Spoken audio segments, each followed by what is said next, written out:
एक शाम प्राची टीवी पर सीरियल देख रही होती है, तभी उसकी सास वहां आती है। अरे सीरियल में तो ऐसे मग्न है जैसे आज रात का खाना पड़ोसी आकर बनाएंगे। मुझे पता ही नहीं था आपने अपने बेटे की शादी पड़ोस में भी की हुई है। हैं? मतलब?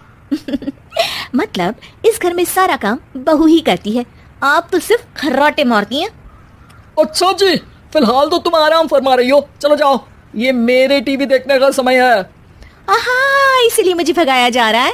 सॉरी, अब तो बिल्कुल नहीं जाऊंगी।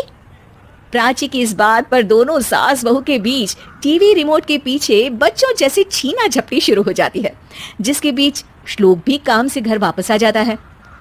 हाँ, आज मेरी चूहे बिल्ली की जोड़ी किस बात पर झगड़ रही है? अरे तेरे बीवी मुझे टीवी नहीं देखने दे रही।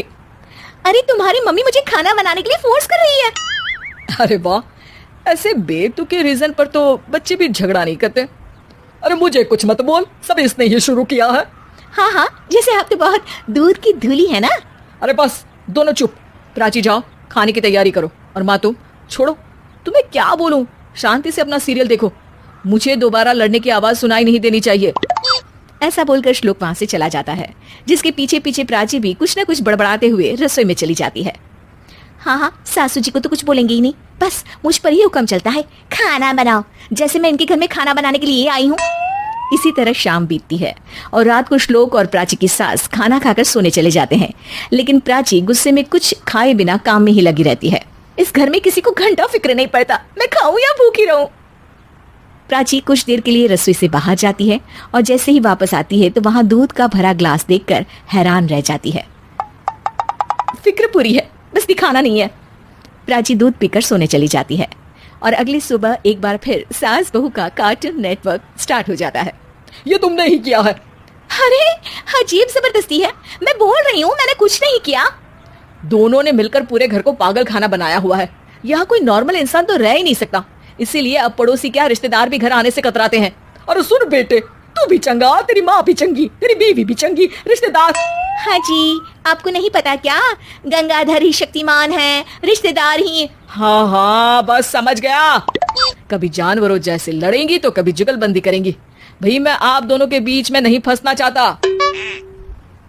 सास बहू की इस मन मौजी जोड़ी से परेशान होकर श्लोक अपना सिर खुजलाता वहां से चला जाता है।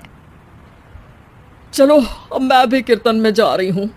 इस पर जैसे ही सास कमरे में अपना पर्स लेने जाती है तो वहां नाश्ते की प्लेट रखी देख मुस्कुराने लगती है और नाश्ता करके घर से बाहर निकलते हुए कुछ पैसे टेबल पर रख जाती है, जिसके कुछ देर बाद सिलेंडर वाला घर आता है। ओ मोरी मैया, मैं सिलेंडर के बारे में तो बिल्कुल भूल ही गई थी। घर खर्च के सारे पैसे भी मम्मी के पास है और श्लोक से बोला तो उल्टा 4 बात सुनाएंगे। प्राची ये सोच ही रही होती है कि अचानक उसका चेहरा चमक उठता है और वो घर में आकर इधर उधर देखने लगती है। तभी उसकी नजर टेबल पर रखे पैसों पर पड़ती है, जिन्हें वो सिलेंडर वाले को दे देती है। ये सब श्लोक देख लेता है। अच्छा बेटे, इतना बड़ा घोटाला, सबके सामने मैं तेरी दुश्मन और पीठ पीछे तेरी मेरी यारी। इस पर श्लोक एक प्लान बनाता है और शाम को सब एक साथ बैठे होने पर बोलने लगता है। माँ, तुम दोनों की बहुत लड़ाई होती है, इसलिए मैं सोच रहा हूँ कि प्राची को उसके घर छोड़ाऊं, इससे वो भी खुश रहेगी और तुम भी। अचानक श्लोक की ये बात सुनकर सास बहू शौक से उसकी तरफ देखती हैं। अरे ऐसे कैसे घर छोड़ाओगे, मुझे कहीं नहीं जाना। अरे तुमने बोला नहीं पर मैंने सुन लिया, तुम्हें मम्मी के साथ रहना अच्छा नहीं लगता, मुझे पता है। अरे वाह, अरे जब बहू खुद कुछ काम बोले तो वो तुझे सुनता नहीं, और अब जो इसने बोला ही नहीं वो तू समझ गया। जब उसे नहीं जाना तो फिर जबरदस्ती क्यों कर रहा है? अच्छा, फिर आपको मौसी के घर छोड़ाता हूँ। बस अब आप दोनों एक घर में एक छत के नीचे नहीं रह सकती। मैं इस टॉम एंड जेरी की जोड़ी को और नहीं झेल सकता। है? ऐसे कैसे नहीं रह सकते? तुम्हें इतनी दिक्कत है तो तुम्हारा बोरिया बिस्तर पैक कर देती हूँ, लेकिन मम्मी जी कहीं नहीं जाएंगी। बिल्कुल यही सुनना था मुझे। अगर दोनों में इतना ही प्यार है फिर हर वक्त ये लड़ाई का नाटक क्यों करती हो? देखा मैंने कैसे माँ किचन में दूध रखती है और तुम उनके लिए कमरे में नाश्ता रखती हो, और कैसे वो पहले ही तुम्हारी दिक्कत समझकर घर में पैसे रखकर बाहर जाती है।